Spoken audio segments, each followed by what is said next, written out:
He barked for 3 days straight. Morning, night, through rain and cold.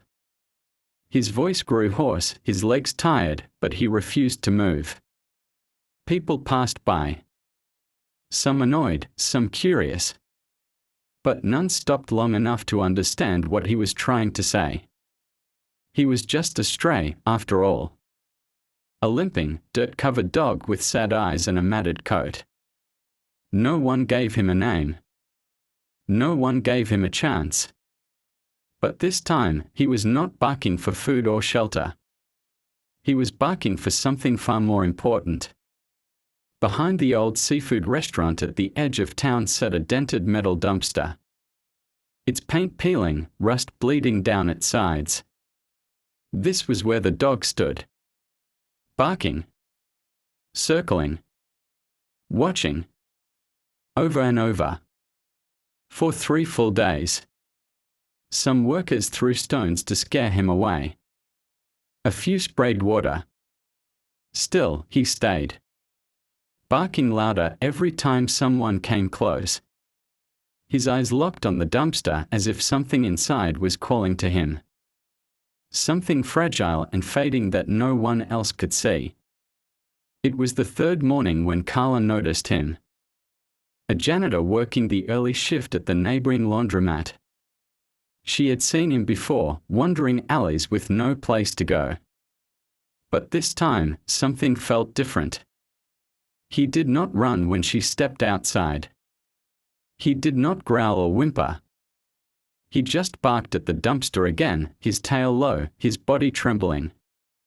Carla walked slowly toward him, unsure why. Maybe it was instinct. Maybe it was something else. As she reached the dumpster, the barking stopped. The dog sat down, his eyes still fixed on the metal bin. Carla hesitated, then grabbed the edge of the lid and lifted it open. What she saw inside made her freeze.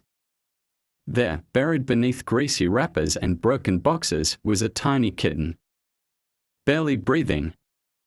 Its fur soaked, its body shaking with every faint breath. It looked no more than a week old, its eyes sealed shut. Its ribs painfully visible through skin as thin as paper. Carla's hands trembled as she reached in. The kitten let out the faintest mew, so soft it barely pierced the morning air. She wrapped it in her scarf and held it close, her heart racing. She looked back at the dog. He had moved closer, but only slightly. His eyes never left her. He did not bark. He did not move.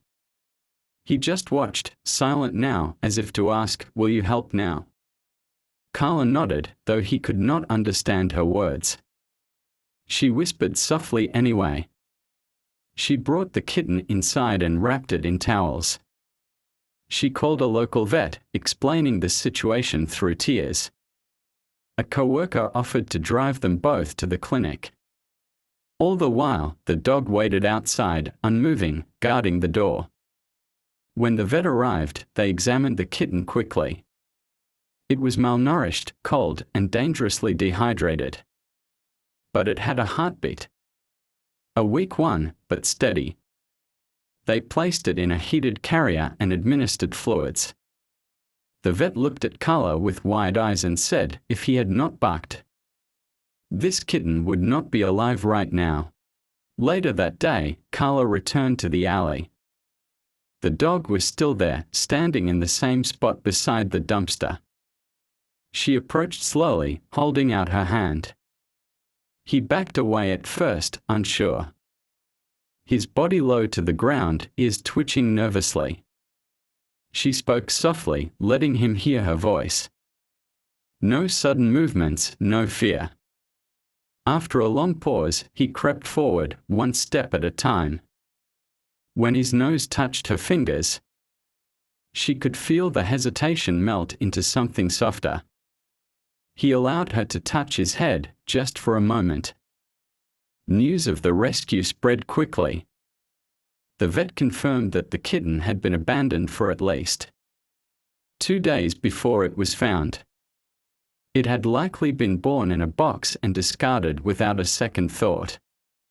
Toby, as Carla began to call him, had been the only one who cared. Neighbors began to remember strange things. Someone said they saw the dog dragging scraps of food toward the dumpster. Another mentioned how he spent hours licking at something beneath it. Long before the barking started. Piece by piece, it became clear Toby had been trying to feed the kitten. Trying to keep it alive. He had no home. No food. No protection of his own. Yet he stayed. Through rain and cold and cruelty, he stayed. Not for himself, but for something smaller, weaker, and voiceless. That choice, that act of pure, selfless protection, had saved a life.